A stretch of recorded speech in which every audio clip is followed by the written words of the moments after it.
pouvons ensemble, s'il vous plaît, accueillir Papa Jacques que nous aimons tellement. Alléluia. Le PJ, il n'est pas national, il est international. Amen. Et je bénis Dieu. C'est lui qui m'a emmené à Kinshasa pour la première fois. Je ne savais pas que c'était un piège. Amen. Mais je bénis Dieu vraiment pour Pasteur Jacques. Vraiment, une véritable bénédiction. Bénédiction. Amen. Acclamons le Seigneur vraiment pour le don qu'il est pour chacun d'entre nous. Amen. Merci Papa Jacques d'être là. Gloire à Dieu. Salue ton voisin, salue ta voisine. Souhaite la bienvenue. Amen. Et dis gloire supérieure. Gloire supérieure. Merci les chantres. Soyez bénis. Dis encore gloire supérieure. Amen. Gloire à Dieu. Tu sais, la manière dont tu commences une course influe grandement sur la manière dont tu vas finir la course. Alléluia. Si tu fais un bon départ, il y a de très grandes chances que tu finisses dans les 3 premiers, si ce n'est le premier. Amen. Mais si tu commences mal, tu as déjà un handicap. Dis-moi amen. Si tu commences trop tôt, tu peux être disqualifié parce que c'est des faux départs. Si tu commences trop tard, tu commences avec un handicap. Et le commencement est toujours important. Parce que c'est dans le commencement que la bâtisse, la fondation de ce que tu es en train de bâtir peut être efficace ou pas. Je m'explique. La Bible dit, si ce n'est Dieu qui bâtit la maison, ceux qui la bâtissent travaillent en vain. Et nous nous apprêtons à travailler durant cette année 2023. Dis-moi amen. Voilà. Et la Bible dit que si tu ne bâtis pas avec Dieu, tout effort que tu vas déployer risque d'être multiplié par 0. Si ce n'est Dieu qui garde, ceux qui gardent veillent en vain. Et le même Dieu, il s'appelle, son identité, c'est le commencement. Il s'appelle le commencement. Il s'appelle le premier. Amen. Et si tu n'es pas avec lui au commencement, c'est pas sûr que tu sois avec lui, il soit avec toi à la fin. Parce que si Dieu n'est pas ton alpha, pourquoi tu vas le forcer à ce qu'il soit ton oméga? Il est l'alpha et l'oméga. C'est-à-dire que les deux sont indissociables. Tu ne peux pas diviser. Tu ne peux pas le prendre à oméga si tu ne l'as pas pris à alpha. Est-ce que je parle à quelqu'un? Pour te dire que nous sommes en début d'année et nous sommes dans le premier mois. Nous sommes dans une période de jeûne et de prière. Pourquoi? Parce que ce que Dieu nous a dit est tellement important que ça nécessite une préparation spirituelle. Dis-moi amen. Oui. Et qu'est-ce que nous avons dit? Nous avons dit que quand Dieu donne une parole, cette parole ouvre une nouvelle saison. Ce n'est pas le fait de passer du 31 décembre 2022 au 1er janvier 2023 qui fait qu'on a changé de saison. Non. Le changement de saison est amorcé par la parole que Dieu t'envoie. Et la parole que Dieu t'envoie, cette parole pour cette année, c'est l'année d'une gloire supérieure. Et cette gloire se construit, cette gloire se bâtit progressivement. Elle commence par la séparation, ensuite les fusions, ensuite l'expansion, et enfin la construction. Dis-moi amen. Et nous avons dit que nous allons aller courant l'année progressivement et nous allons décortiquer chaque point. Est-ce que jusque-là tu me suis? Nous avons aussi expliqué qu'en début d'année, nous avons pour habitude d'envoyer des vœux. Tout le monde l'a fait, même moi je l'ai fait. Je te souhaite prospérité, dis amen. Santé, dis amen. Paix, dis amen. En général, ces trois-là, c'est les 3 trios de tête. Prospérité, mais je sais que sans la prospérité, si je n'ai pas la santé, ce n'est pas bon. Donc, santé. Et puis, tu peux avoir la prospérité, la santé, mais la maison, vraiment, tu as des prises de tête. Donc, il faut la paix. Donc, ce sont les 3 trios. Prospérité, paix et santé. Alléluia. Et nous avons dit que nous envoyons des vœux Mais nous ne sommes pas capables de nous assurer que ces vœux se réalisent. Au bout de 2 mois, on a déjà oublié quel vœu je t'ai envoyé. Parce que nous ne pouvons pas nous-mêmes nous assurer que ce que nous avons souhaité se réalise.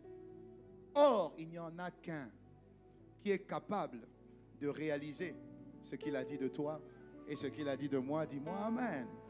2 versets. 3 Jean 1, 2. La Bible dit, je souhaite que tu prospères à tous égards et que tu sois en bonne santé, comme prospère l'état de ton âme. Dis-moi Amen. Ensuite, Jérémie 29, verset 11, qui dit, je connais les projets que j'ai pour toi, mon frère, ma soeur. Ce sont des projets de paix ou de bonheur et non de malheur, afin de te donner un avenir et de l'espérance. Et Dieu dit ici, en parlant à Jérémie, mais il te parle à toi et à moi, il dit, moi j'ai des projets de paix et de bonheur. Je n'ai pas des projets de malheur. Ça signifie que quelqu'un a des projets de malheur pour toi et pour moi. Et au nom de Jésus, ça ne s'accomplira pas. Dis-moi Amen. Voilà. Si quelqu'un a des projets de malheur, c'est que cette personne va veiller à ce que ces projets de malheur s'accomplissent en temps et en heure. Et quelle est cette personne? Quelle est cette entité? C'est le diable et les démons. Qu'est-ce qu'il va faire? Le diable n'est pas omniprésent, omnipotent, omniscient comme Dieu. Non, c'est vrai. Mais le diable a une arme. Le diable a un complice. Quel est son complice? La chair. La chair qui est en toi et la chair qui est en moi. Cette chair alimente mes sens, qui alimente mon âme. Cette chair, c'est ce que je vois, ce que j'entends, ce que je goûte, ce que je touche. Et ce que, le 5e, je sens. C'est la chair. Et cette chair influe mon âme. Donc, 3 Jean 1, 2 qui dit, je souhaite que tu prospères à tous égards. Oui. Et que tu sois en bonne santé. Oui. Comme prospère l'état de ton âme. Ça veut dire, à l'état de ton âme, où la prospérité de ton âme sera la prospérité de ta vie. Donc Dieu peut dire quelque chose. Dieu peut prophétiser. Dieu peut faire en sorte que sa prophétie se réalise. Parce que Dieu a la capacité d'accomplir ce qu'il t'a dit. Mais seulement ça dépend de l'état de ton âme. Dis-moi Amen. Et des fois, et même très souvent, au bout, quand nous avons passé le 31, tu vois, c'est comme si c'est une lourdeur qui revient. C'est comme si c'est un esprit d'abattement qui revient. Et c'est comme si ton âme te dit, ah, c'est comme tous les ans. Dans chaque église, il y a toujours des prophéties. Il y a toujours des paroles d'encouragement. Il y a toujours des paroles fortifiantes. Il y a toujours, mais... tout ce qu'on dit là, je ne vois pas clair. Mais tu oublies une chose. Ce que Dieu dit est vrai. La Bible dit dans le livre de Nombre que Dieu n'est pas un homme pour mentir, ni le Fils de l'homme pour se repentir. Ce qu'il dit, il l'accomplit. Maintenant, ça dépend de la décision de ton âme, de l'état de ton âme. Donc même si tu n'as pas vécu la promesse hier, ça ne veut pas dire que tu ne la vivras pas aujourd'hui et ça ne veut pas dire que tu ne la vivras pas demain. Parce que la parole de Dieu est certaine. Elle finira par s'accomplir si tu l'attends. Si tu crois en elle, elle finira par s'accomplir parce que Dieu est fidèle. Donc veille à l'état ou encore à la prospérité de ton âme, parce que les vœux de Dieu, les souhaits de Dieu sont en réalité les projets de Dieu. Pourquoi projet? Parce que Dieu souhaite ou Dieu rêve ou Dieu veut te faire prospérer et il est derrière pour accomplir. Donc les vœux de Dieu ou les souhaits de Dieu sont plus des projets de Dieu. Nos vœux ne sont pas des projets parce qu'on n'est pas derrière. Les vœux de Dieu, les souhaits de Dieu, le rêve de Dieu, l'intention de Dieu, ce sont les projets de Dieu. Parce que Dieu s'engage pour les réaliser à ton égard. Alléluia. Et Dieu a dit quoi? La gloire supérieure. Dis-moi Amen. Dis gloire supérieure. Dis-moi Amen. Et nous avons vu la semaine dernière que ça va passer par l'intention de Dieu, l'appel de Dieu à faire de toi et de moi une autorité spirituelle. Tu dois devenir une autorité spirituelle. Dis Amen. Le monde entier est sous la puissance du malin, c'est vrai. C'est vrai. Voilà pourquoi Dieu veut faire aussi de toi une autorité, parce qu'une autorité a un pouvoir, une autorité a une puissance. Et il faut que tu sois une autorité pour confronter les ténèbres et pour confronter les œuvres des ténèbres. Ça passe par le fait que tu dois être une autorité. Est-ce que jusque-là tu me suis? Maintenant, on a vu qu'une autorité, c'est quoi? Une autorité, c'est quelqu'un qui a les clés que Dieu lui a données. Dis avec moi les clés. Une autorité a les clés. Celui qui a les clés peut ouvrir des portes. Derrière ces portes, il y a des richesses, il y a des grâces, il y a des faveurs, il y a des libérations, il y a des bénédictions, il y a une force incroyable. Celui qui a les clés a le pouvoir. Celui qui a les clés du pouvoir a le pouvoir. Est-ce que je parle à quelqu'un? Alléluia! D'où le titre d'aujourd'hui. Mais regarde bien, j'arrive quelque part. D'où le titre d'aujourd'hui qui fait suite à ce que nous avons vu la semaine dernière. La semaine dernière, c'était cette année, je m'aligne au projet de Dieu pour ma vie.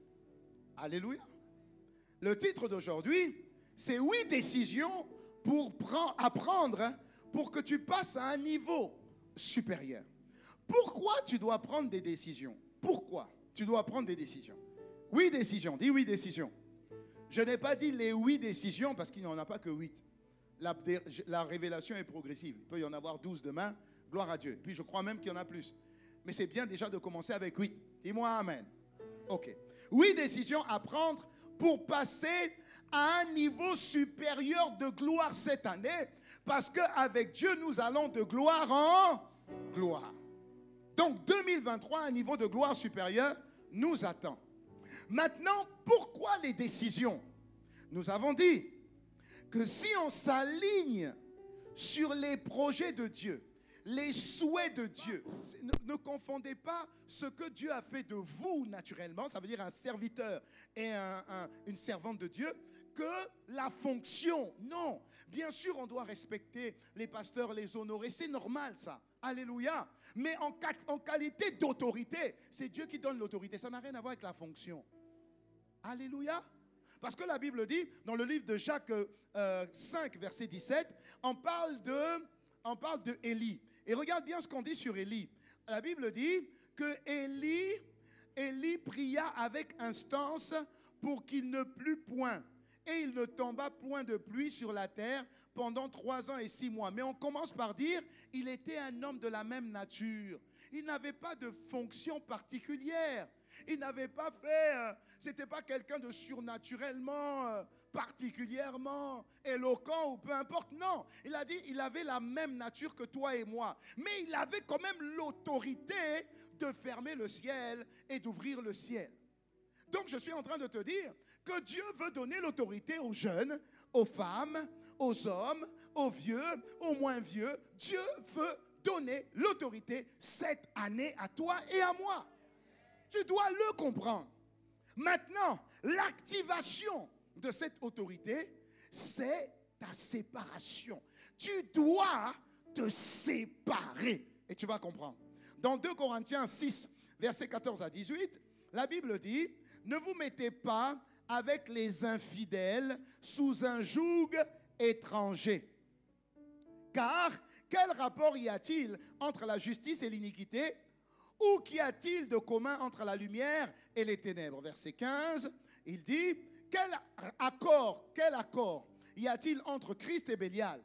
Ou quelle part a le fidèle et l'infidèle? Qu'est-ce qu'ils ont de commun? C'est pas possible. Ils n'ont rien de commun. Ils sont séparés. Regardez bien la suite. Verset 16. Quel rapport y a-t-il entre le temple de Dieu que nous sommes? Dis-moi amen. Et le temple des idoles. Car nous sommes le temple du Dieu vivant, comme Dieu lui-même l'a dit. J'habiterai et je marcherai au milieu d'eux. Dans d'autres versions, c'est je marcherai en eux.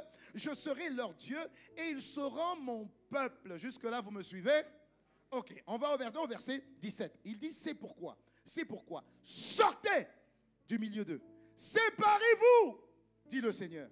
Ne touchez pas à ce qui est impur et je vous accueillerai. Séparez-vous, séparez-vous, sortez du milieu d'eux. Si vous êtes enfant de Dieu, vous n'êtes pas enfant des ténèbres. Et si vous êtes enfant de Dieu, les œuvres des ténèbres ne doivent pas être perçues en vous.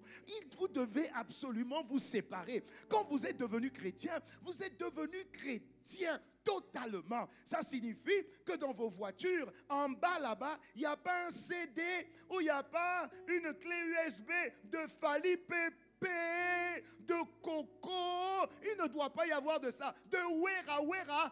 Non, tu dois dans ta voiture avoir que les chants en louange du Dieu que tu sers, ou du Dieu que tu honores, du Dieu que tu loues. Parce que dans certaines voitures chrétiennes, il y a toujours en bas là-bas un petit Wera Wera. Dis-moi amen.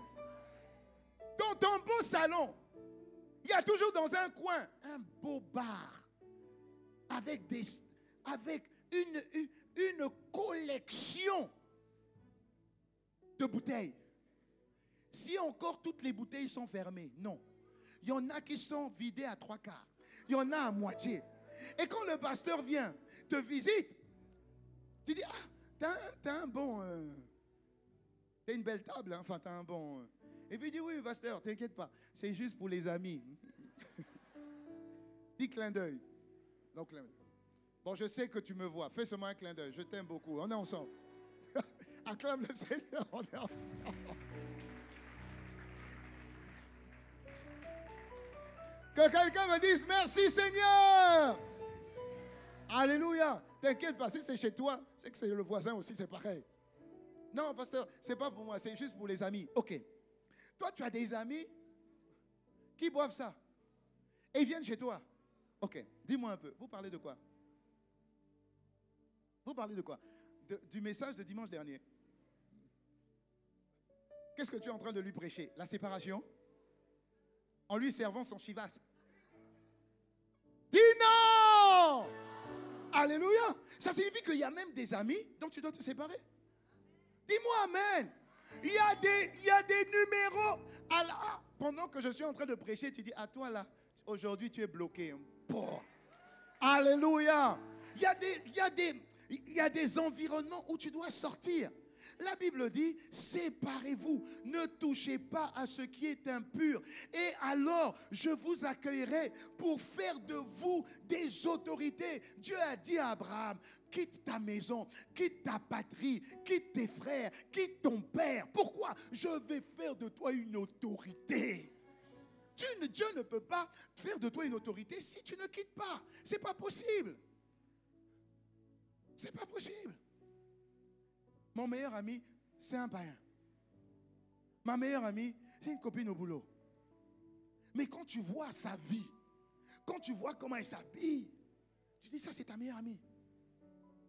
C'est comme si, tu vois, tu dis, non, je suis en train de leur prêcher. Non, non, tu n'es pas en train de leur prêcher. C'est eux qui sont en train de te prêcher. Et ils finiront par te récupérer. Au nom de Jésus, ça n'arrivera pas. Si Dieu te dit sépare-toi, ça veut dire que tu dois te séparer. Peu importe l'handicap que tu peux avoir, mais tu dois sortir de la foule. Tu dois quitter. Zachée a entendu parler de Jésus. Zachée a juste entendu parler de Jésus. La Bible dit que Zachée était une personne de courte taille. C'est vrai que il travaillait dans les affaires, je crois collecteur d'impôts, je ne sais plus, mais il travaillait dans les affaires et la Bible dit qu'il n'était pas clair. Même dans la manière dont il faisait les factures, il n'était pas clair. Mais le jour où il a vu que Jésus passait par là, la parole passait par là, il a essayé de se distinguer et de se séparer, il n'a pas pu. Pourquoi? Il était dans la foule. Il a dit, peu importe ma taille, peu importe ma position, peu importe ma fonction, peu importe la manière dont on me voit, laisse-moi me ridiculiser. Mais il faut que je me sépare radicalement. Je vais monter sur un arbre et peut-être que cette séparation attirera l'attention de Jésus. Et c'est ce qui a été fait. Il courut en avant, monta sur un sycomore pour voir Jésus, parce qu'il devait passer par là. Regarde la suite. Jésus est arrivé. Lorsque Jésus fut arrivé à cet endroit, il leva les yeux et dit, Zachée, maintenant que tu t'es séparé, alors je vais faire avec toi quelque chose de spécial. C'est exactement ce que Dieu veut faire avec toi. Parce que tu t'es séparé, Dieu va faire avec toi toi quelque chose de spécial. Et cette chose spéciale, c'est te donner une autorité. C'est faire de toi quelqu'un d'important. Dans le domaine spirituel, dans ton foyer, dans ta famille, dans tes études, dans tes affaires, sur ton lieu de travail. Dieu veut faire de toi une autorité. Seulement, tu dois, et c'est la première décision que tu dois prendre, tu dois te séparer. Tu dois te séparer. Ça signifie décider de ne pas te compromettre et refuser de faire comme tout le monde. Tu dois être différent, faire différent, parce que Dieu a fait de toi quelqu'un de différent. Et moi, amen. La première décision, c'est par toi. Si cette chose est une occasion de chute, fuis, quitte-la. Ne te crois pas plus fort que ce que tu n'es. Dieu saura que tu l'as fait à cause de lui. Laisse encore le point, tu l'as enlevé trop vite. Sépare-toi. Décide de ne pas te compromettre. La compromission, c'est quoi? C'est les mélanges. Ce sont les mélanges. Tu sais, des fois, on peut être à l'église. Mais même quand tu fais tes factures, tu fais des factures, hein. C'est avec l'argent de l'église, tu fais des factures. Mais tes factures, là, elles ne sont pas justes. Même à l'église. Même à l'église. Alléluia. Tu as l'impression que l'église, c'est un business. Ou l'église, c'est un marché. Il n'y a pas de marché à l'église. À l'église, on vient s'investir. Dieu te donne afin que toi aussi tu donnes à l'église. Tu vas donner tes dons, tes talents, tes trésors. Si Dieu t'a donné une intelligence, mets ça au service du royaume. Si Dieu t'a donné une capacité, mets ça au service du royaume. Si Dieu t'a donné des capacités financières, mets ça au service du royaume. Ne fais pas de l'église un marché. Ah non, je vois le marché de l'église. Il n'y a pas de marché à l'église. Dis-moi amen. C'est ça se compromettre. C'est ça ne pas être clair. On mélange les choses de Dieu avec tes propres affaires, avec tes propres profits. Non, on vient auprès de Dieu pour se sacrifier. Parce que la séparation nécessite un sacrifice. Et le sacrifice, comment on va dire ça? Le sacrifice te conduit à une souffrance. Quand tu te sacrifies, tu souffres. Il ne peut pas y avoir sacrifice sans souffrance. Dis-moi amen. Mais se sacrifier, obéir, aller, c'est un sacrifice. Abandonner ton semblant de confort pour aller par la foi. Mais Seigneur, j'ai une femme, j'ai des enfants, ils ont l'école. Et toi-même tu dis dans ta parole, et ça, le diable sait bien te donner la parole. Celui qui ne prend pas soin des siens est pire qu'un infidèle. Donc Seigneur, avant que j'aille dans la mission, il faut que quand même j'ai un minimum de garantie. Et quel est le minimum de garantie? Je gagnais $2000, 3000, bon, comme c'est Dieu, je peux faire un rabais de $500. Donc il faut quand même qu'on puisse au moins m'assurer $2500 pour que j'accepte la mission. Mais tu as oublié que Dieu a dit, quand vous irez et vous prêcherez la parole, ne prenez ni sac de rechange, ni habit de rechange, ni sandales de rechange, ni nourriture. L'ouvrier mérite son salaire. Et la Bible dit, ils sont partis 2 à 2. Par la foi, ils sont partis 2 à 2. Et quand ils sont revenus, ils ont dit, Seigneur, les miracles, les signes, les prodiges nous accompagnent. Jésus a dit, oui, calmez-vous, calmez-vous, calmez-vous. Dites-moi, est-ce que vous avez manqué de quelque chose? Il dit, non, Seigneur, on a manqué de rien. C'est ça, Dieu. Mais est-ce que partir c'était simple? Non, ça nécessite un sacrifice, ça nécessite une souffrance. Donc la séparation dont il est question doit engendrer la souffrance. La souffrance dans quoi? L'obéissance à ce que Dieu a dit. Dieu t'a dit va là-bas, Dieu t'a dit mets-toi au pied, Dieu t'a dit serre. Mais depuis que tu serres, tu ne vois pas clair. Franchement, tu ne vois pas clair. Pourtant tu as un potentiel. Pourtant, tu as un appel. Pourtant, les gens te sollicitent de partout. Les gens te sollicitent de partout. Mais Dieu t'a dit, va là-bas. Mais Seigneur, depuis que je suis allé là-bas, depuis que j'ai fait ce que tu m'as dit de faire, je ne vois pas clair. C'est souffrance sur souffrance. Souffrance sur souffrance. Justement, la séparation engendre la souffrance. Et dans la souffrance, Dieu veut voir l'obéissance. Est-ce que malgré le fait que tu es rien, tu restes toujours attaché et que tu ne repars pas derrière? Quand tu t'es séparé tu t'es séparé une fois pour toutes. C'est-à-dire, quand tu as dit non, tu as dit non. Quand tu t'es tourné et que tu es allé obéir à la volonté de Dieu, malgré la souffrance de ton âme, tu ne repars pas derrière. Même si ça fait mal, même si tu souffres, la Bible dit que c'est par l'obéissance. Et cette obéissance a engendré la souffrance que Dieu a élevé Jésus à la plus haute place. Dieu a élevé Jésus. Donc l'élévation dont il est question, pour faire de toi une autorité spirituelle, passe par une séparation qui te fait souffrir. Et malgré la séparation qui te fait souffrir, tu gardes le cap, tu gardes la parole de Dieu dans ton cœur, tu gardes l'obéissance, tu continues à faire ce que Dieu te demande de faire, même si ça fait mal, même si tu n'as rien, tu continues à faire ce que Dieu t'a demandé de faire. Tu t'es séparé une fois pour toutes. Dis-moi amen. Est-ce que tu me suis? Alléluia. Est-ce que tu me suis? La souffrance, elle est particulière. Tu as la souffrance du corps. Quand tu souffres avec le corps, on peut te donner un anti-inflammatoire. Dis-moi amen. Voilà. Soit en spray, soit en pommade, soit en comprimé. Prends ça, tu vas moins souffrir. C'est pas ça? Même la péridurale, c'est ça? C'est pourquoi? Chasser la souffrance, non? C'est pas ça? Voilà. Donc il faut la piqûre. Hop, même si la piqûre fait un peu mal, mais après, ça te fera du bien. L'enfant viendra seulement, tu ne sens même pas. Il est arrivé? Oui, il est arrivé. Ok, gloire à Dieu. Donc tu as quand même, pour le corps, tu as quand même des solutions pour pallier à cette souffrance. Très bien. Mais maintenant, quand c'est la souffrance de l'âme, c'est pas grave. Les hommes aussi ont trouvé une solution, les antidépresseurs. Quand tu déprimes trop, c'est comme si tu deviens fou, tellement tu as des problèmes, des soucis, des défis. Qu'est-ce qu'on fait? On te donne des antidépresseurs. Ça te shoot un peu, ça fait de toi quelqu'un qui est un peu... Ça va? Oui. Tu souris? Oui. Tu dis, toi, t'en as trop pris. Hein? Donc, les hommes ont aussi trouvé pour l'âme des antidépresseurs.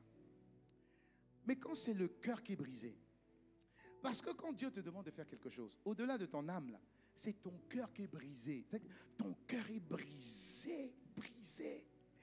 Et donc, il faut aussi un médicament pour réparer le cœur brisé. Et pour réparer le cœur brisé, c'est quoi? La parole. La Bible dit dans le psaume 107, verset 29, il envoya sa parole. Et sa parole les guérit. Ça signifie que la parole est le médicament et l'antidépresseur, le calmant d'une âme brisée, d'un cœur brisé. Brisé par quoi? Mais je me suis séparé. Ça fait du mal de me séparer. Oui, mais tu dois garder la parole parce que la parole de Dieu est ce calmant qui te permettra de supporter la souffrance jusqu'à ce que cette souffrance disparaisse et que ta séparation soit vraiment totale, réelle et véridique. Dis-moi amen. Le centenier romain a dit, dans Matthieu 8, verset 8, la version Martin, le centenier romain a dit, je ne suis pas digne que tu rentres sous mon toit, mais dis seulement la parole. Dis seulement la parole et mon serviteur sera guéri. Ça signifie que le calmant de Dieu, pendant que tu es en train d'obéir à cette notion de séparation qui te fait souffrir, le seul calmant de Dieu, c'est la parole. Il faut que tu aies la parole. Voilà pourquoi la parole de ce matin doit te faire plus que du bien. Si aujourd'hui, tu n'en as pas besoin, garde-la. Parce qu'à un moment donné, tu passeras par le test. Le test de la séparation arrivera. Et à ce moment-là, utilise la parole. Utilise la parole.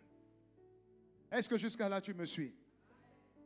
Donc, quand je parle de séparation, je parle de l'obéissance qui contribue ou qui consiste à faire ce que Dieu t'a dit de faire alors que tu ne vois aucun changement. Tu ne vois aucun changement. Mais tu tiens ferme. Tu es obéissant jusqu'à la mort. Tu es obéissant. Je ne coucherai pas. Je ne coucherai pas. Malgré les sollicitations du frère, je ne vais pas coucher. Malgré les sollicitations de la sœur, je ne vais pas céder. Est-ce que je parle à quelqu'un? Beaucoup trop de jeunes gens que je rencontre en entretien.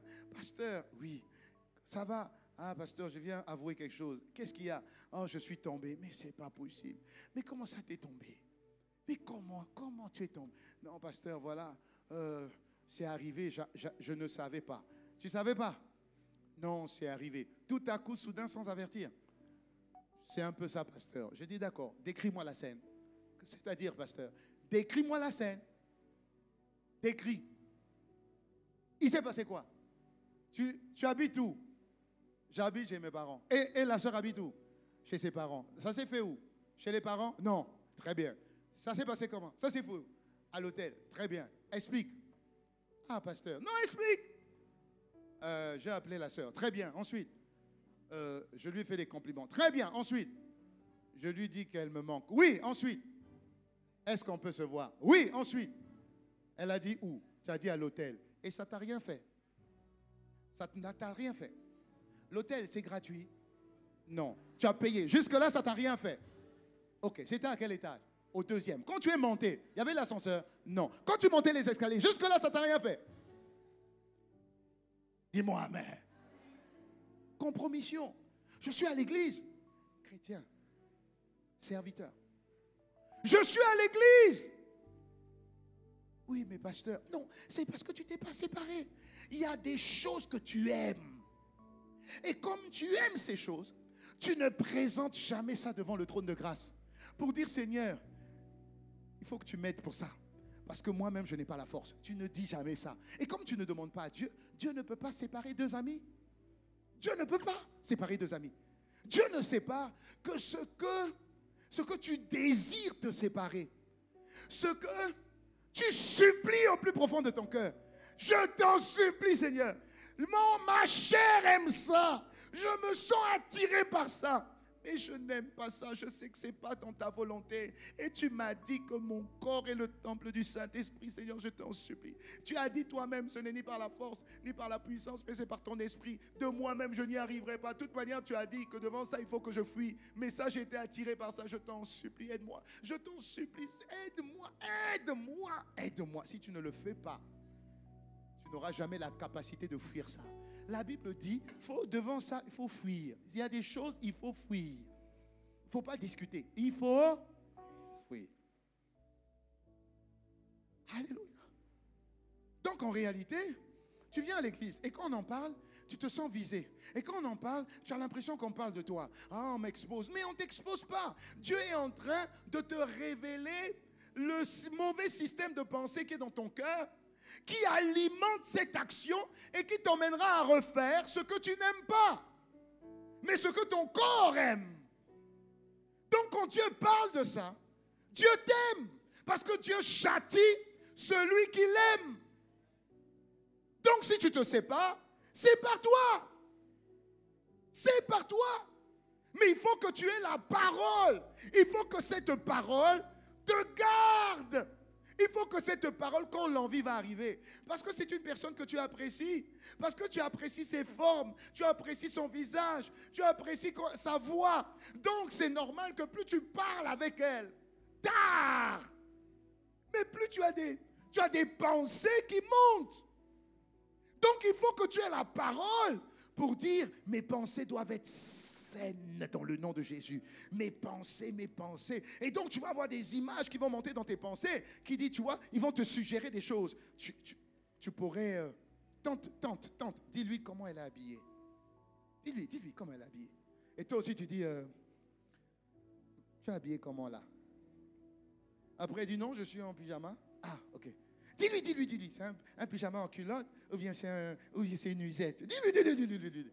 Et puis toi aussi tu dis, c'est quoi? Tu vois, au lieu que tu sais que cette pensée n'est pas bonne, tu sais que cette pensée risque de t'emmener sur un chemin que tu connais. Donc quand cette pensée vient, dis, ah non. Et puis la soeur va dire, qu'est-ce qu'il y a? Ah non, ça veut dire qu'il faut qu'on raccroche. Il est trop tard. On se voit seulement demain au culte, hein? On parlera à l'église. Entre les deux cultes. Amen. Amen. Alléluia. C'est comme ça que tu combats. C'est comme ça que tu combats. La Bible dit dans 1 Samuel 15, verset 22, parole de vie. Alors Samuel dit, qu'est-ce que le Seigneur aime mieux? Qu'est-ce que le Seigneur aime mieux? Pose la question à ton frère. Qu'est-ce que le Seigneur aime mieux? Il dit, l'obéissance à sa parole. Ou bien les sacrifices d'animaux. Il dit, l'obéissance à sa parole vaut mieux que les sacrifices des animaux les plus gros. Ça veut dire que Dieu préfère que tu obéisses, même si cette obéissance nécessite un sacrifice. Même si cette obéissance nécessite un sacrifice, il faut que tu choisisses l'obéissance. Ça va faire mal, oui, mais derrière la promesse de Dieu, derrière la parole de Dieu, il y a toujours une grande consolation. Toujours une grande consolation. Et donc tu dois comprendre que dès lors que tu es enfant de Dieu, tu n'es plus n'importe qui. Dès lors que tu es enfant de Dieu, Dieu a fait de toi un privilégié. Un privilégié. Donc tu n'es plus n'importe qui. Tu n'es plus n'importe qui. Tu dois comprendre ça. Tu dois accepter ça. Et tu dois donc te comporter de cette manière. Tu n'es plus n'importe qui. Tu es un enfant de lumière. Tes œuvres doivent révéler qui tu es. Donc tu ne dois plus faire des choses dans le noir. Puisque tu n'appartiens pas aux ténèbres. Tout ce qui se fait dans le noir n'est pas bon. Tu appartiens à la lumière. Tout ce que tu fais, tu le fais sans honte à la lumière. Discute avec la sœur, il n'y a pas de problème là. Pas de souci. Discute avec le frère là. Ma sœur, est-ce que je peux te dire quelque chose? Oui, oui, mon frère, vas-y. Qu'est-ce que tu veux me dire? Tu vas voir. Il va...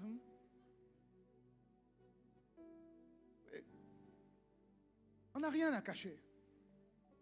Accepte d'être différent. Accepte d'être différente. Pourquoi? Parce que la séparation marque le commencement du processus qui va faire de toi une autorité. Quand tu as commencé à dire non, que ton non soit non, que ton oui soit oui, ça veut dire que tu es éligible pour que Dieu fasse de toi, commence à faire de toi une autorité. Tu vois, tu es sur les starting blocks de ceux qui vont devenir une autorité. Parce que à tes résolutions répondra le succès. Sois ferme. Amen. Ne te brade pas. Sois ferme.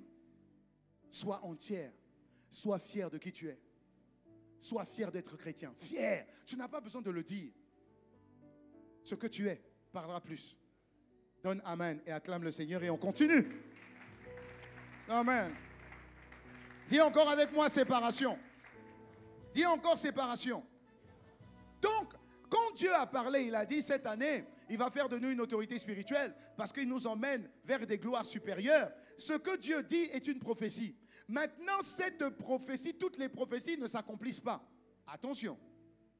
Amen. Toutes les prophéties ne s'accomplissent pas. Donc, il y a ta part à faire. L'intention de Dieu est de faire de toi une autorité. Dis Amen. Maintenant, ne passe pas forcément, ce n'est pas la prière ou la prophétie qui va faire de toi quelqu'un. Et dans notre beau pays RDC, magnifique ville Kinshasa, il y en a trop. Prophétie par-ci, prophétie par-là, prophétie par-là. Et donc tout le monde court après les prophéties parce que tu as l'impression que quand un prophète va prophétiser sur toi, ce qu'il a dit, c'est ce qui va se réaliser. Mais non! Non! Non! J'ai rencontré un frère, je lui dis viens à l'église, viens à l'église, viens à l'église. Il tourne, il tourne, il tourne, il tourne. Viens à l'église, il tourne, il tourne. Il y a un bâtiment, il y a des œuvres, il y a plein de terrains fertiles à l'église où tu peux semer et tu peux sortir de là. Si tu sèmes, la Bible dit, celui qui sème abondamment, moissonne abondamment. Démarque-toi, sème. Parce qu'il est intelligent, tu sens qu'il a du potentiel, mais tu vois qu'il est lié à un point. C'est pas possible. Dis, mais sème dans le royaume.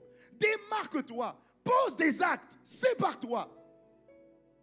Distingue-toi. Rien. Un jour, il vient me voir. Ah, pasteur, tout fier. Pasteur, oui. Ah, mais c'est incroyable. Dieu m'aime, hein. Je dis, ah bon, tu en doutais?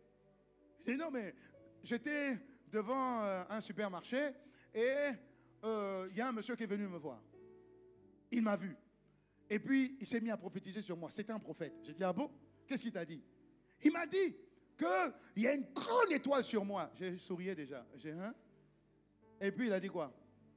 Je suis sûr que tu es bloqué dans ta famille. Oui, c'est ce qu'il a dit. Qu'il y a quelqu'un de la famille qui me bloque. Il y a un danger. J'ai dit, ah, ok. Et après, il a dit qu'il peut prier, il pouvait prier pour moi et qu'il va briser ça. Mais il fallait que je lui donne une offrande. J'ai dit, et après, je lui ai donné $50. Attends, il a dit, et après il a dit, et puis il a dit que non, par rapport à ce qu'il veut faire là, vous savez, les $50 sont petits à côté de ce que Dieu veut faire. Et donc j'ai donné $100, pasteur. J'ai failli prendre un... Je m'égosille à te dire, viens à l'église, tu ne viens pas. Il faut qu'un charlatan vienne prophétiser. Et le sujet qu'il t'a donné, 99% des Africains, c'est la même chose. Tous les Africains sont bloqués par un membre de la famille. C'est connu. Et tout le monde, tous les Africains ont quelque chose de spécial. Et il t'a pris $100. Il dit, ah, pasteur, mais c'était un prophète, non?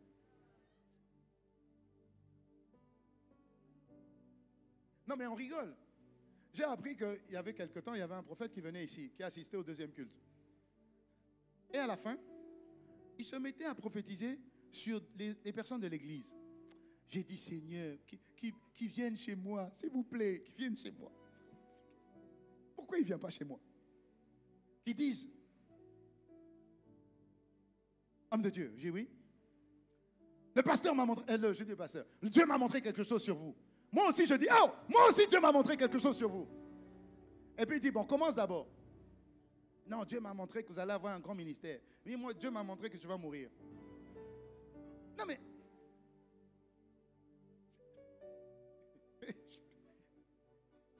Est-ce que j'ai besoin d'avoir quelqu'un? Toute prophétie, je ne dis pas qu'il n'y a pas de prophète. Je ne dis pas ça. Je dis juste que quand Dieu parle par l'intermédiaire de quelqu'un, il ne monnaie pas. Non. Maintenant, si tu as à cœur de donner, donne selon ce que tu as reçu dans ton cœur. Donne. Mais ce n'est pas à lui de te dire de donner. Ça, c'est une chose.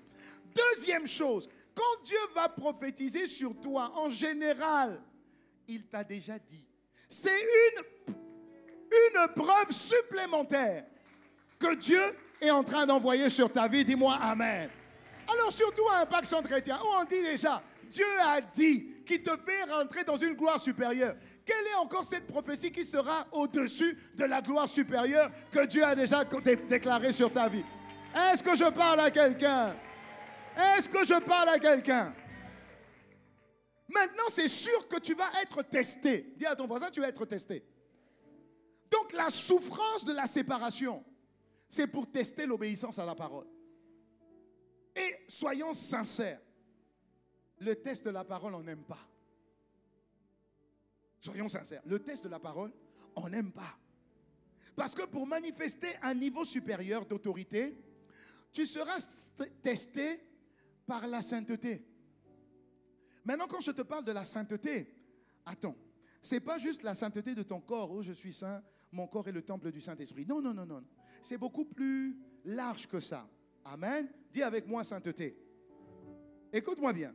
Pour manifester un niveau supérieur d'autorité spirituelle, tu seras testé sur ta sainteté. Regarde ce que Jésus dit. Jean 17, verset 19. La version 19, 10. Tu seras testé sur ta sainteté. Jésus dit, je me sanctifie. Je fais tout pour rester saint, afin qu'eux aussi soient sanctifiés par la vérité. Ça signifie que c'est la vérité qui te sanctifie. Ça signifie que ta marche doit être à la lumière de la parole. Tu vois? Je suis chrétien, d'accord. Mais ce n'est pas à toi de dire que tu es chrétien. C'est la parole qui est le miroir, qui renvoie sur toi si tu es saint ou pas. Est-ce que je parle à quelqu'un? Est-ce que je parle à quelqu'un? Ça signifie que donc ta foi sera testée à la lumière de la parole. C'est la foi de Dieu que Dieu t'a donné qui sera testée. Ta consécration sera testée. Ton engagement sera testé. Ton service sera testé. Ton engagement à financer le royaume sera testé. Quand on a fait l'appel, le pasteur Yvon est venu et qu'il a fait l'appel, on a pris des engagements. On a pris des engagements, d'accord. C'est à ton engagement que tu as pris là. Tu seras testé par rapport à ça. Est-ce que je parle à quelqu'un? Est-ce que je parle à quelqu'un? Donc c'est ta capacité à tenir ferme par rapport à ce que la parole a dit. Amen. Par rapport à ce que la parole a dit. Donc Jésus a dit, nous sommes sanctifiés par la vérité. Par la vérité. Dis-moi amen. Fais cette prière avec moi. Père de grâce, je t'en prie. Ma première décision, c'est la séparation. Sans compromission. Seigneur, toute séparation engendrera une souffrance. Mais rends-moi obéissant. Rends-moi conforme à ta parole. Même dans la souffrance. Rends-moi conforme à la parole. Parce que ma foi sera testée. Mon intégrité sera testée. Ma consécration sera testée. Ma sainteté sera testée. Mes engagements seront testés. Mon identité d'enfant de Dieu sera testée. Rends-moi conforme à ta parole durant le test de la séparation. Dis-moi amen. Un jour, je conduisais. Vous savez que dans le code de la route, c'est priorité à droite. Amen. Priorité à... Ok, sauf à Kinshasa. Kinshasa, la priorité, c'est celui qui met la tête de la voiture en premier. Hop, c'est lui qui a la priorité. Donc, c'était priorité à droite. Moi, je venais sur la droite. J'ai clignoté. Sur la route perpendiculaire, il y avait les bouchons là. Donc, logiquement, comme déjà je suis prioritaire, la voiture qui venait à ma gauche n'avait pas besoin d'avancer puisqu'elle m'aurait bloqué. Donc, un, j'ai la priorité. Deux, il n'y a pas d'espace. Donc, qu'est-ce que je fais? Moi, en bon conducteur, j'accélère pour tourner à gauche. Mais nos chers frères africains, il a accéléré et il y a eu collision. Ça, c'est déjà un. Mais au lieu qu'il se taise, il est sorti. Il a commencé à faire un boucan. C'était en plein carrefour. Il va me tuer. Il a voulu me tuer. Mais regardez-moi ce chauffard. J'ai dit, Seigneur. Donc, j'étais sur mon volant. J'ai commencé à prier en langue. Ah, Seigneur, Seigneur. En plus, c'était la nouvelle voiture que j'avais. J'ai dit, ah, Seigneur. Oh, et il continuait. Mais vous êtes fou ou quoi? Mais vous êtes fou ou quoi? Vous ne savez pas conduire? Mais vous avez le permis ou... Alors, j'ai commencé à dire, Seigneur, ferme les yeux 30 secondes. Ferme les oreilles 30 secondes. Je vais sortir. Je vais sortir. Ferme seulement, ferme. J'ai ouvert la porte. Mais j'étais remonté. Je me suis approché de lui. Quand je me suis approché de lui, il y a un bus qui passait juste à côté. Donc je venais vers lui. J'ai dit, mais lui là, bonjour pasteur Gislain.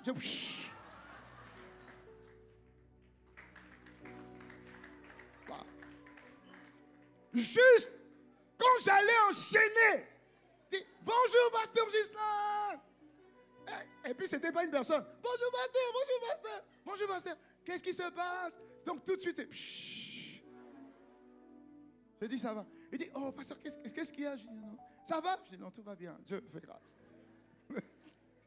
J'ai dit, Dieu fait grâce. Alléluia. Pourquoi le test? Parce que tu seras toujours regardé. Il y aura toujours quelqu'un. Dieu aura toujours quelqu'un qui t'observe, qui te connaît, qui t'a vu devant, qui t'a vu modérer, qui t'a vu chanter. Ils t'ont vu. Il est loin là-bas. Tu ne le connais pas. Il te connaît.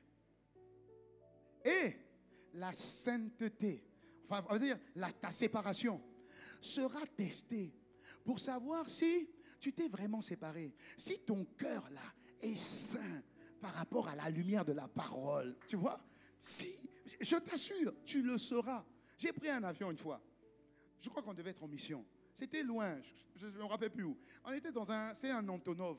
Tu sais, les Antonov, là, qui font du bruit. Eh, Seigneur. J'ai dit, mais qu'est-ce que je fais ici? Vraiment? Et la mission, Seigneur. Donc l'avion monte. Ça monte. Et puis ça fait... Et puis... Et j'ai dit, eh Dieu. Donc, et puis il y avait une petite fille à côté. Toute petite fille. Peut-être 12 ans. Elle était à côté de moi. Et puis elle me regarde.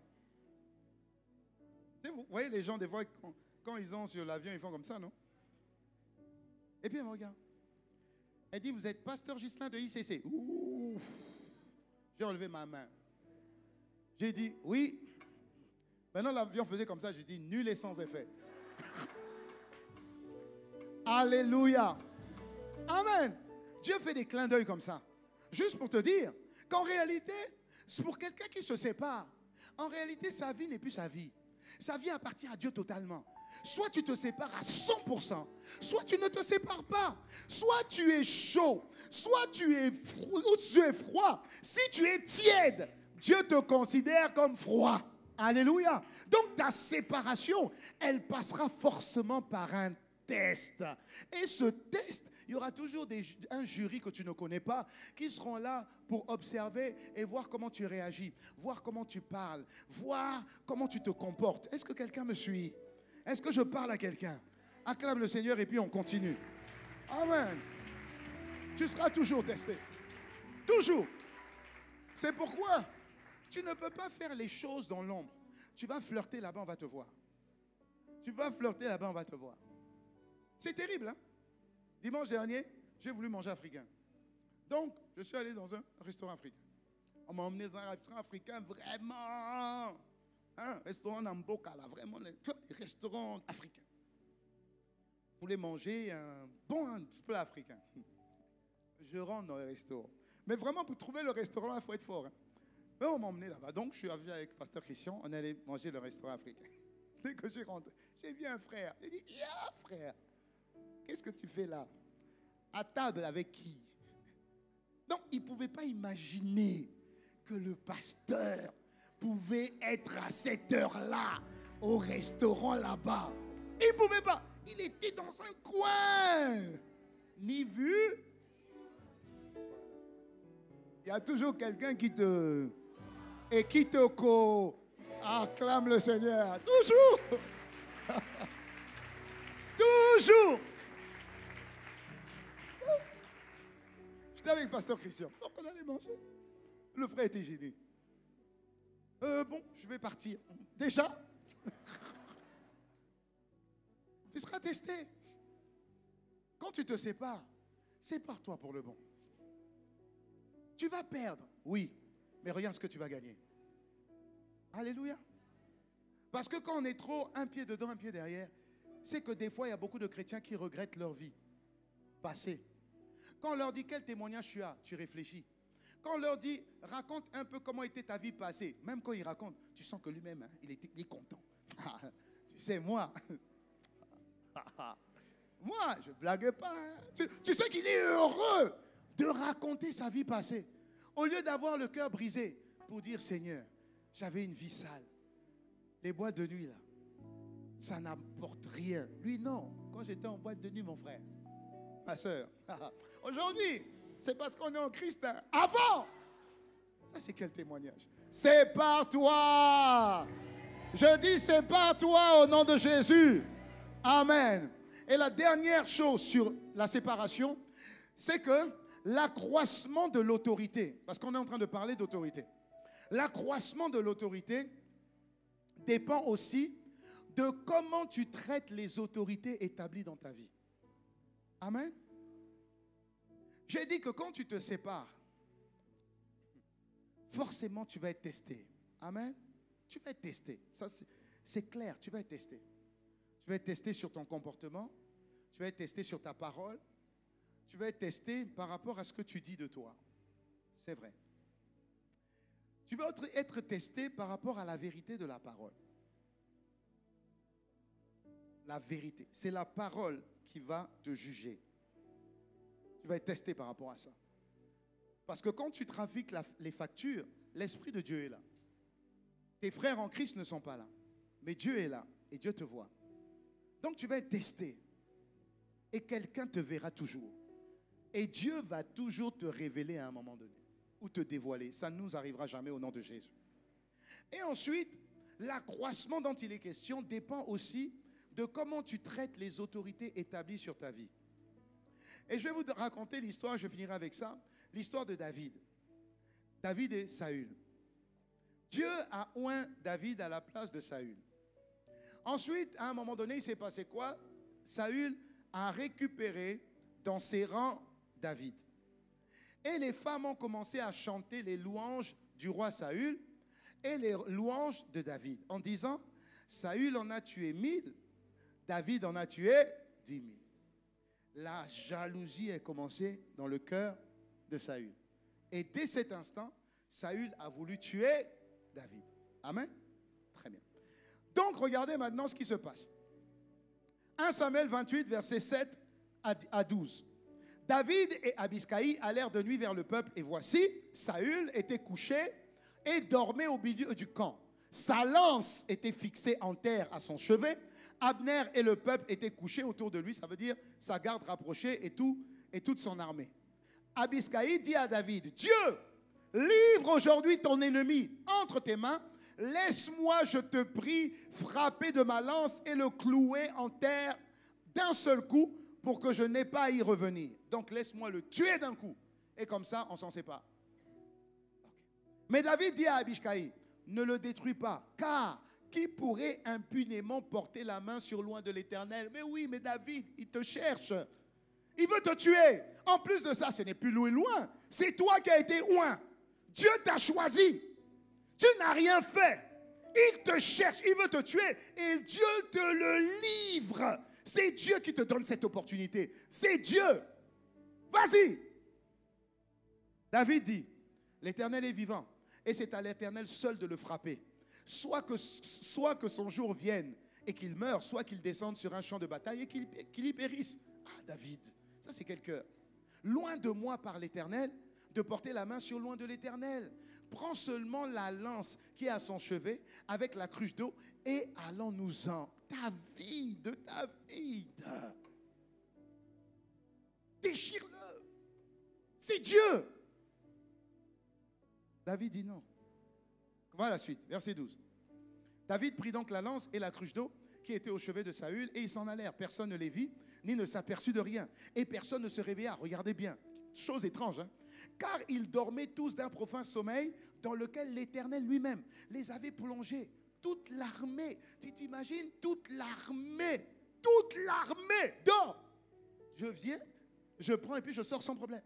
Mais ça c'est quel sommeil? C'est Dieu. Si Dieu l'a fait, Dieu fait toutes choses pour un but. Donc le but de ce méchant, tue-le. David dit jamais. David dit jamais je ne toucherai. Pourquoi?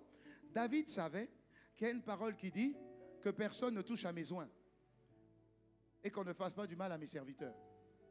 Dieu parle, tantôt d'une manière, tantôt d'une autre.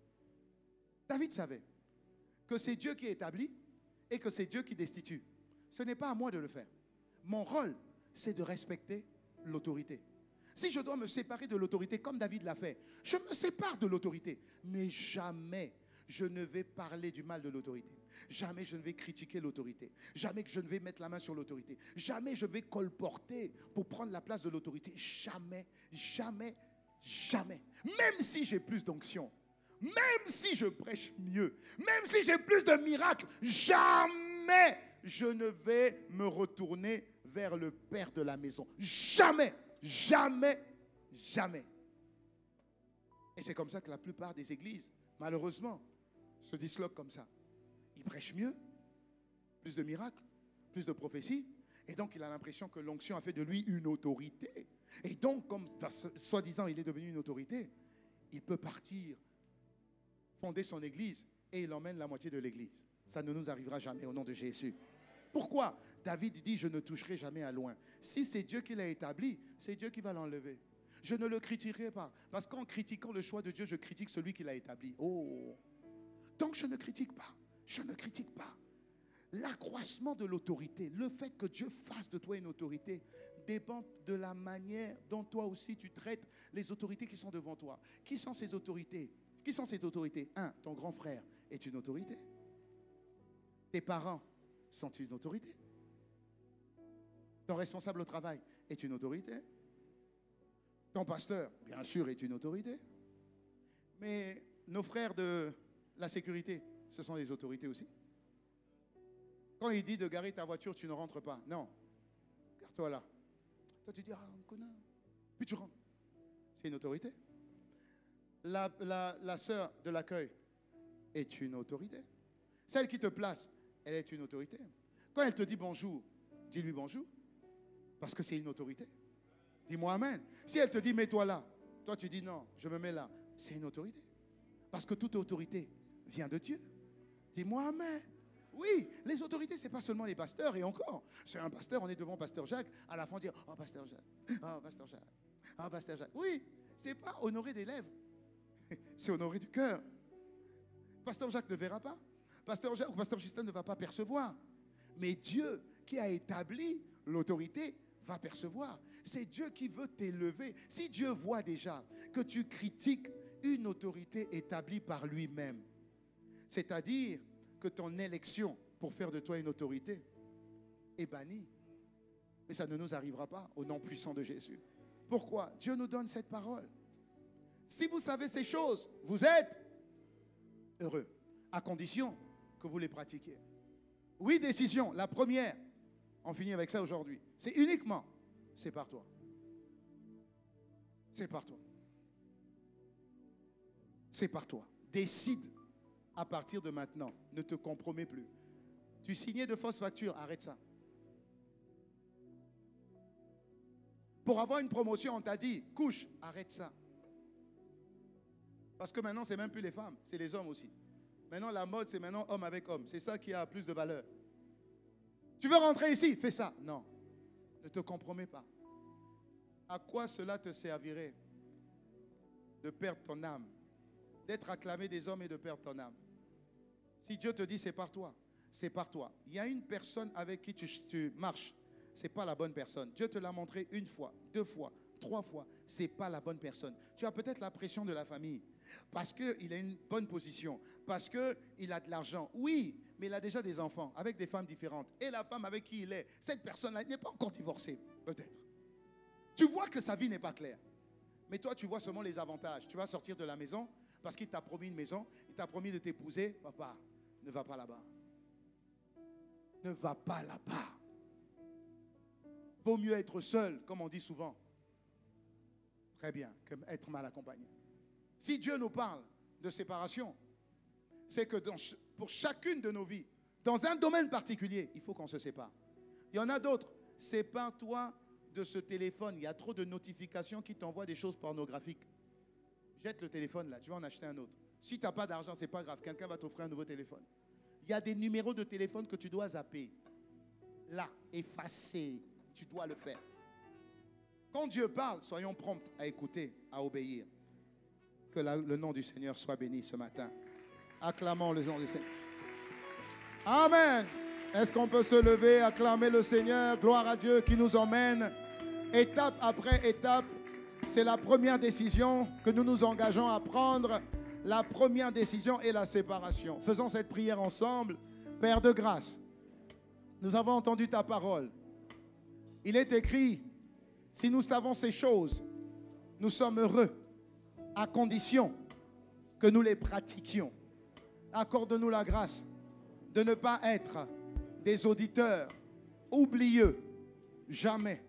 Accorde-nous la grâce, la capacité, la force de ton esprit pour mettre en pratique cette parole. Dès aujourd'hui, dès maintenant, dès la fin de ce culte, le changement, la séparation doit avoir lieu. Ça fera mal, mais ça fera du bien quand même. C'est une résolution que je prends aujourd'hui, maintenant, dans le nom de Jésus. Je compte sur toi. Nous comptons sur ta grâce. Au nom de Jésus, Acclamons le Seigneur et disons merci en même temps à Dieu. Disons merci à Dieu. Disons merci à Dieu. Disons merci à Dieu. Merci Seigneur. Merci Seigneur. Avec nos propres mots, pendant juste une minute, disons merci à Dieu. Et reformule comme tu as compris. Le plus important, c'est ce que tu as compris. Reformule. Dis au Seigneur avec tes propres mots. Il te donne la capacité de pratiquer cette parole maintenant, tout de suite, pas demain, maintenant. Des séparations qui doivent s'arrêter. Des conversations qui doivent s'arrêter. Des pratiques qui doivent s'arrêter. Des états d'esprit qui doivent s'arrêter. Tu dois te séparer pour poser de bons actes. Tu dois te distinguer pour poser de bons actes. Dans ton engagement, dans ton service, dans tes semences.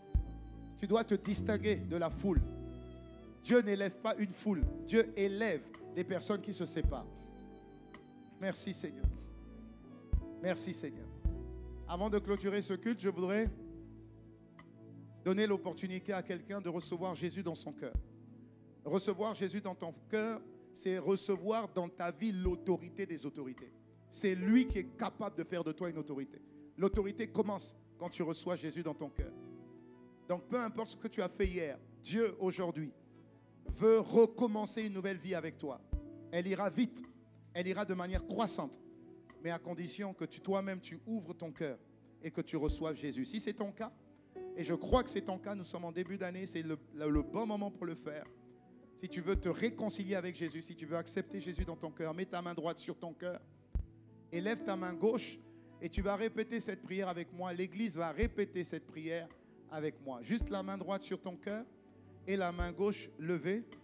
Et nous allons dire ensemble, et tu vas dire ensemble. Tu vas dire, dis avec moi, Seigneur Père, me voici devant toi. Merci pour ce mois de janvier béni, où tu m'emmènes au bon endroit, pour entendre la parole adéquate, pour une destinée supérieure, une gloire supérieure. Ma main droite sur le cœur signifie, Jésus, je veux me réconcilier avec toi. J'ouvre mon cœur et je t'accepte dans ma vie, Seigneur. Jésus, sois mon Seigneur et sois mon sauveur personnel. Habite dans ma vie et pardonne-moi de tous mes péchés, toutes mes fautes, toutes mes mauvaises pensées. Aie compassion de moi. Règne en moi comme l'autorité des autorités. Ma main gauche levée signifie, Seigneur, prends-moi par la main et conduis ma vie. Ne sois pas seulement mon sauveur, sois également mon Seigneur. Ma vie t'appartient. Par cette prière, faite avec foi, tu fais de moi un enfant de Dieu, éligible à l'autorité. Merci Seigneur. Avec action de grâce, au nom de Jésus. Amen.